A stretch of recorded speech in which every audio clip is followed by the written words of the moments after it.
जो होती है वह सदैव सरल रेखा में गति करती है, टेढ़ी मेढ़ी गति नहीं करती है।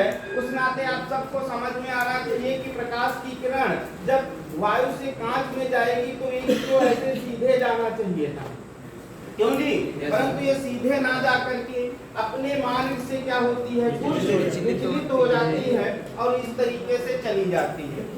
हम क्या देख पा रहे हैं, ये देख रहे हैं कि जब प्रकाश की किरण वायु से ग्लास में आई तो सीधे ना जाकर के जो ही दूसरे माध्यम में प्रवेश किया है वह अपने मार्ग से क्या हो जा रही है, विचलित हो जा रही है। और इस घटना को ही हम क्या कहने लगते हैं, प्रकाश का अपवर्तन कहने लगते हैं। क्लियर हुआ कि नहीं? क्या समझ पाए कि जब प्रकाश की किरण एक माध्यम से चलकर दूसरे माध्यम में प्रवेश करती है तो वह अपने मार्ग से विचलित हो जाती है।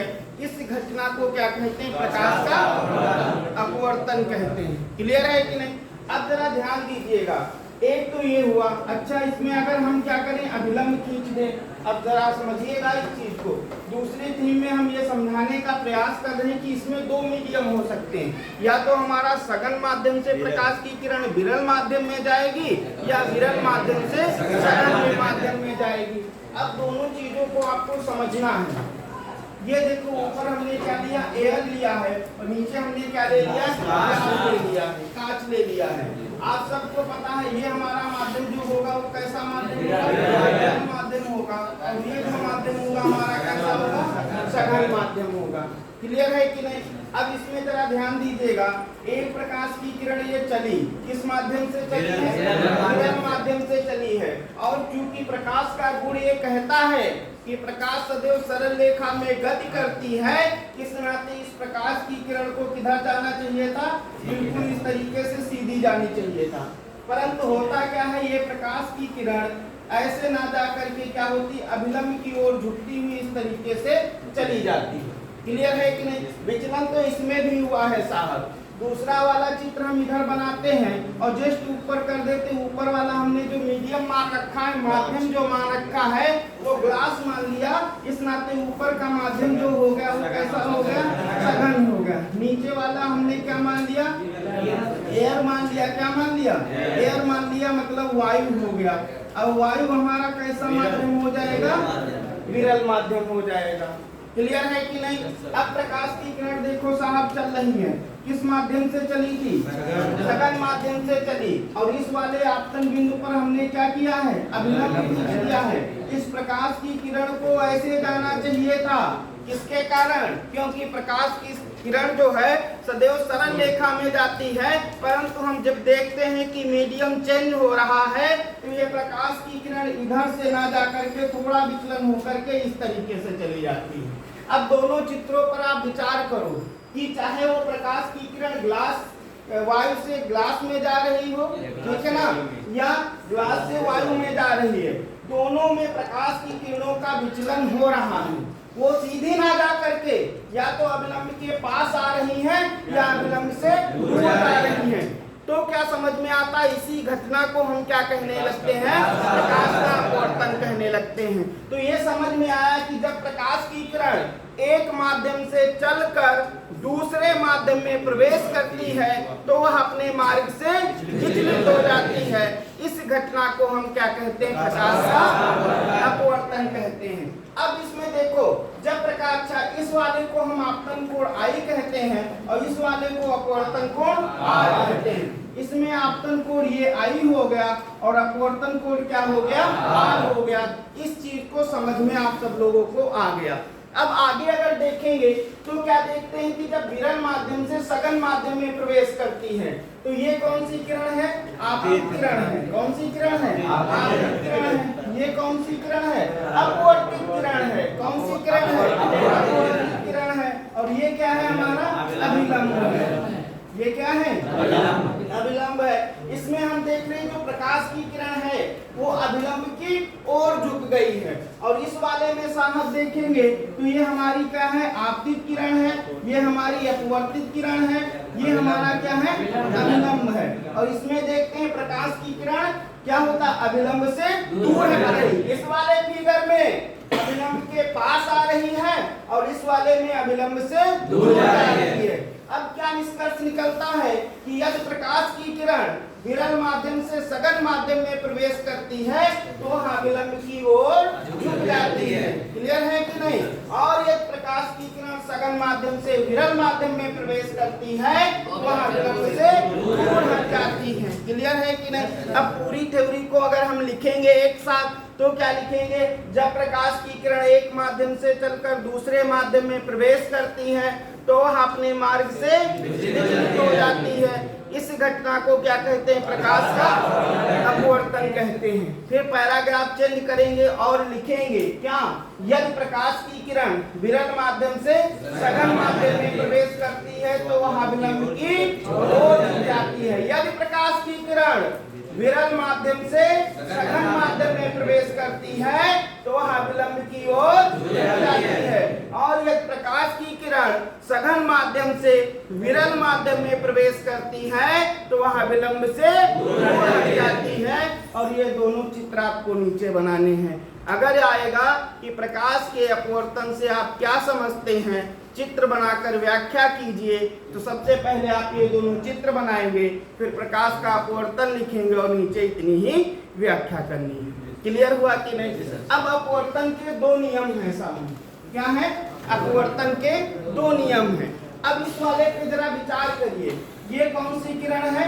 आपतित किरण है। और ये कौन सी किरण है? अपवर्तित किरण है। और ये क्या है? अभिलंब है। तीनों क्या है? एक बिंदु पर स्थित होती हैं।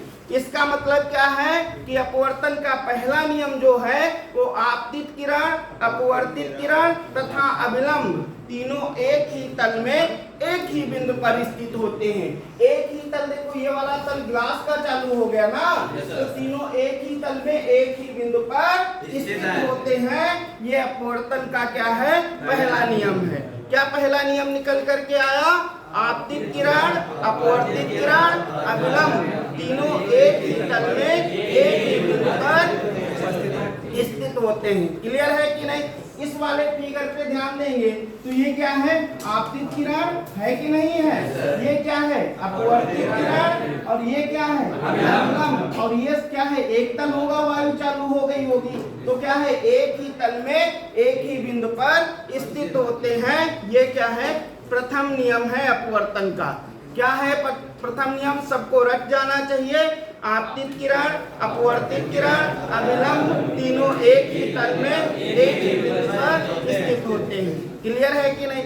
दूसरा नियम जो है साहब उसको हम कहते हैं कि sine I upon sine r equal to नियतांक या कांस्टेंट। साइन को हम हिंदी में क्या कहते हैं? ज्या कहते हैं। क्या कहते हैं? ज्या। और आई जो है वो क्या है? आपतन कोण है। ये क्या है? आपतन कोण है। आई क्या है हमारा? आपतन कोण है। और आर क्या है हमारा? अपवर्तन कोण है। क्या है? अपवर्तन कोण है। समझ पा रहे हैं कि नहीं? आई क्या है? आपतन कोण। आर क्या है? अपवर्तन कोण। उसमें क्या होता था? परावर्तन कोण होता था। क्यों? और इसमें क्या हो जाएगा? अपवर्तन कोण हो जाएगा। अब जरा ध्यान दीजिएगा, आपतन कोण की ज्या, देखो ये आपतन कोण ही तो है। ये क्या है? आपतन कोण, मतलब आपतन कोण की ज्या बटे में क्या आ जाएगा? अपवर्तन कोण आता है। तो अपवर्तन कोण की ज्या का अनुपात सदैव क्या होता है? एक नियतांक होता है, हम कह सकते हैं कांस्टेंट होता है। इसे हम क्या कहते हैं? अपवर्तन का दूसरा नियम कहते हैं। तो दूसरा नियम साहब एक नंबर में भी पूछा जाता है कि आपतन कोण की ज्या तथा अपवर्तन कोण की ज्या का अनुपात हमेशा क्या होता है? एक नियतांक होता है। यही अपवर्तन का दूसरा नियम है। समझ पाए कि नहीं? आपतन कोण की ज्या तथा अपवर्तन कोण की ज्या का अनुपात सदैव नियतांक होता है। इतना लिखना है। क्लियर है कि नहीं? तो आप सबको समझ में आ गया कि अगर ये आज क्लास से पूछ लेंगे अपवर्तन से आप क्या समझते हैं, इसके नियम सहित व्याख्या कीजिए, तो हमें लगता है कि सब लोग कर ले जाओगे। नहीं कर पाओगे? बहुत सुंदर। किरण किसे कहते हैं? इस वाले साहब को कौन सी किरण कहते हो? आपतित किरण। इस वाले को क्या कहते हो? और इस वाले को? अच्छा, आपतित किरण कहाँ कहाँ तक कहते हो, जहाँ तक ये पहले माध्यम में चलती है वहीं तक तो आपतित किरण रहती है, और जो ही ये दूसरे माध्यम में प्रवेश कर जाती है आप क्या कहने लगते हो, कहने लगते हो।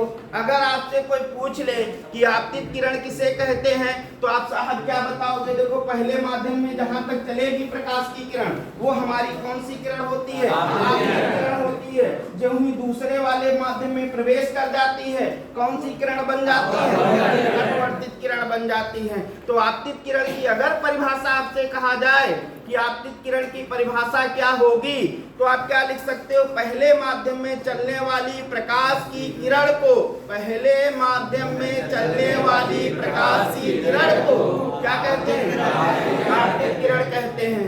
दूसरे माध्यम में चलने वाली प्रकाश की किरण को क्या कहते हैं। तो ये दोनों चीजें आपको समझ में आ गई। इसके बाद हम बात कर लेते हैं आपतन कोण I के लिए और अपवर्तन कोण R के लिए। अगर आपसे कहा जाए कि आपतन कोण किसे कहते हैं तो देखो ये आपतित किरण है और ये क्या है, अभिलंब है। इसके बीच जो कोण बनता है उसे ही तो I कहते हो। इसका मतलब क्या हो जाएगा कि आपतित किरण और अभिलंब के बीच बने कोण को क्या कहते हैं, आपतन कोण I कहते हैं। क्यों?